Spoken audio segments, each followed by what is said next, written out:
Iran said it had closed the Strait of Hormuz again. That was the headline. That was the shock line. That was the sentence designed to move faster than ships, faster than diplomats, faster than oil traders could breathe. But look at the timing. Only days earlier, Washington and Tehran were supposed to be moving through a fragile 60-day window toward something larger than a pause.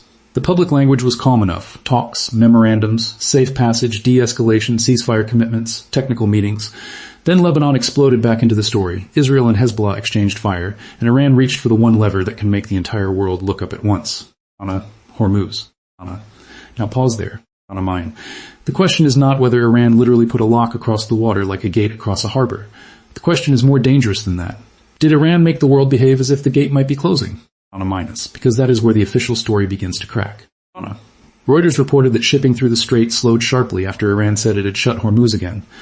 According to Kepler data cited in that report, only 5 ships moved through on Sunday, down from 26 the day before. That is not theater. That is behavior. And behavior is where governments accidentally tell the truth. Washington said traffic was still moving. U.S. Central Command said Iran did not control the Strait of Hormuz. American officials pointed to vessels still passing through the waterway and rejected the idea that Tehran had actually sealed it. And technically that matters. But strategically it is not enough. Because if a bank is still open but everyone is afraid to enter, the building has not closed, the system has. If a road is still physically clear but truck drivers stop using it, the road is not blocked by concrete. It is blocked by fear. And fear was the real weapon here.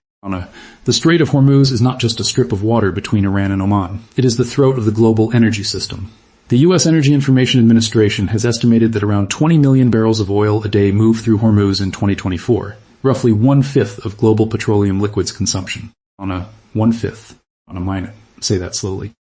1 out of every 5 barrels the world consumes passes through a place narrow enough to become a headline in a single afternoon. And it is not only oil. A major share of global LNG trade moves through the same corridor, especially from Qatar. So when Iran talks about Hormuz, it is not talking only to Washington. It is talking to Tokyo, Seoul, Beijing, Delhi, Brussels, Doha, Riyadh, and every shipping insurer sitting behind a spreadsheet. That is why this was a big mistake. Not because Iran has no leverage. Iran has leverage. The mistake was using its most dangerous lever in a way that exposed the real architecture of the crisis. Here is the part they do not want to explain. The public argument was about whether Hormuz was closed, but the strategic argument was about whether Iran could convert a battlefield in Lebanon into economic pressure on the entire world. That is a very different story. AP reported that Iran linked the reopening of Hormuz to Israeli behavior in Lebanon. A Hezbollah official said Iran would not reopen the strait until Israel publicly committed to a comprehensive ceasefire in Lebanon. The Guardian also reported that Iran said it was closing Hormuz over Israeli strikes in Lebanon, while noting that it was not clear whether the threat had been fully carried out. That uncertainty is the point. A clear closure invites a clear response. Ambiguity creates hesitation. And hesitation is often more useful than escalation. Think of Hormuz as a dimmer switch, not a light switch. Iran does not need to turn the whole system off. It can lower confidence, it can increase insurance risk, it can make ship owners pause, it can make oil traders add a fear premium, it can force diplomats to answer questions they did not want on the table. That is the model I want you to hold in your mind. I call it the choke point theater model. In choke point theater, the performance is not separate from the reality. The performance changes the reality. A warning changes shipping behavior. A rumor changes insurance. A threat changes price. A statement becomes a small blockade if enough people act as if the blockade might become real. That is why the numbers matter. 5 ships on Sunday. 26 the day before. 3 of the 5 were very large crude carriers, each capable of carrying around 2 million barrels. One was reportedly headed toward Japan. Reuters also cautioned that tracking data can miss vessels with transponders turned off, which means the number is not perfect. But the imperfection does not weaken the story. It sharpens it. Because in a crisis like this, even the data becomes part of the fog. Some ships are visible. Some disappear from screens. Some move. Some wait. Some owners decide the risk is acceptable. Others decide it is not. And that is how a strait becomes a psychological weapon. Now follow the money, then follow the fear. Brent crude rose after the shipping slowdown and the uneven start to the talks.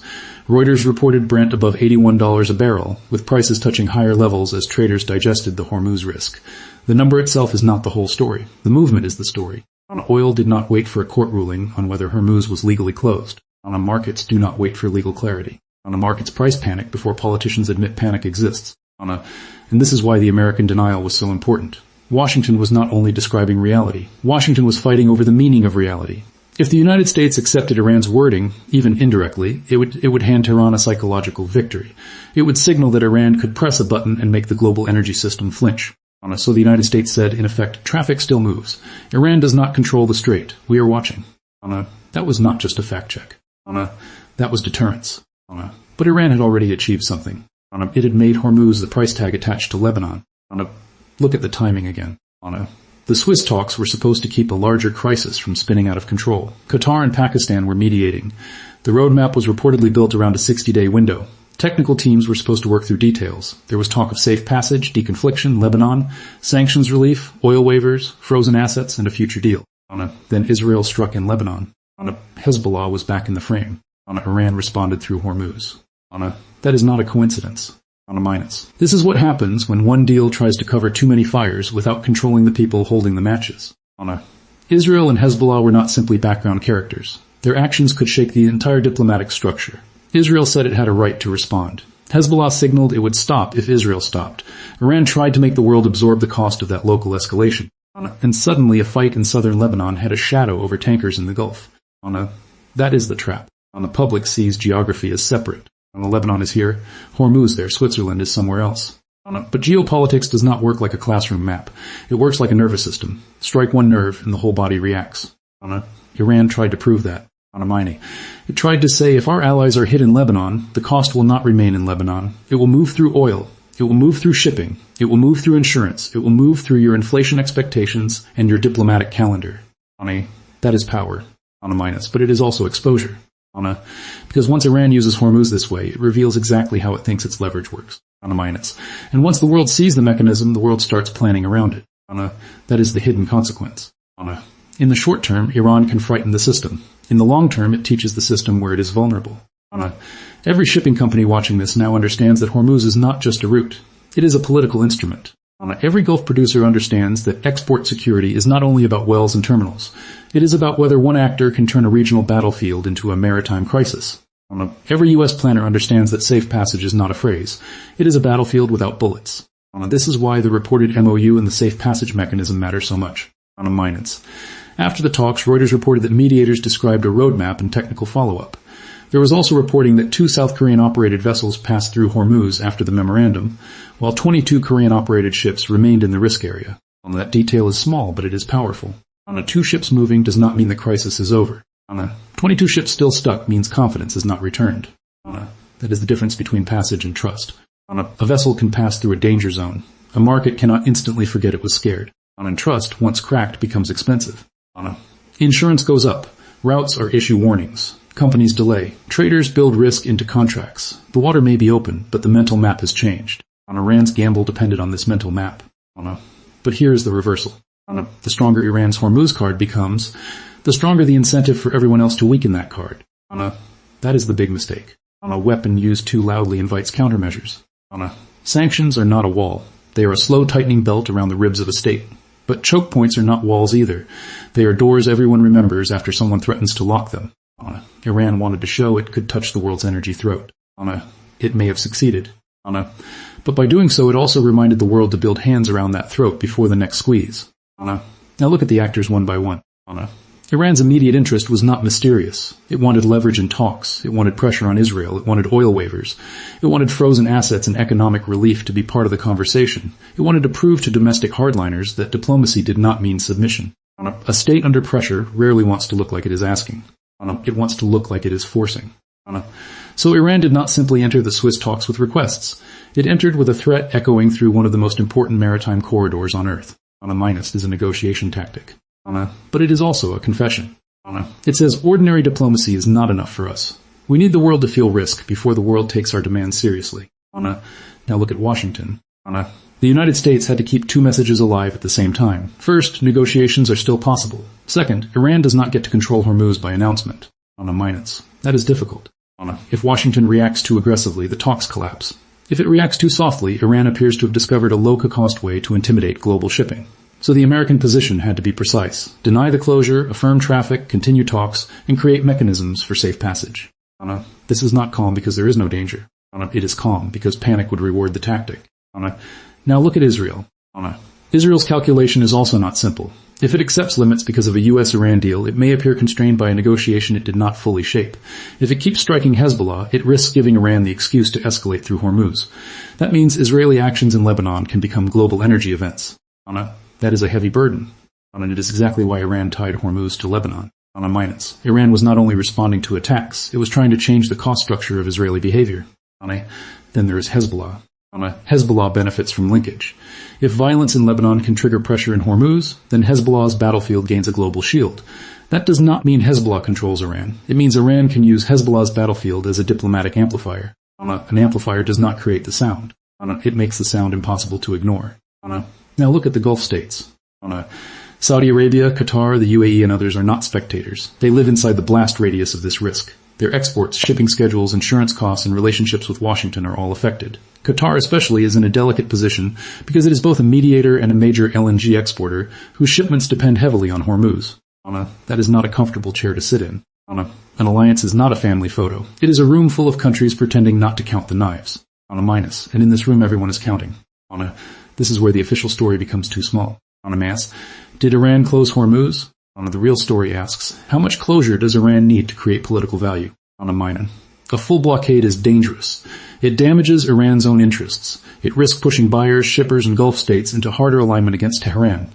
It could turn a bargaining chip into a justification for force. But a partial disruption, a warning, a slowdown, a threat wrapped in ambiguity, that is more usable. It gives Iran plausible deniability. It creates pressure without admitting total escalation. It keeps diplomacy alive while making diplomacy more expensive for the other side. That is why this moment is so revealing. Iran was not acting irrationally. It was acting within a harsh logic. The problem is that harsh logic can still backfire. Because coercion works best when the target believes compliance is cheaper than resistance.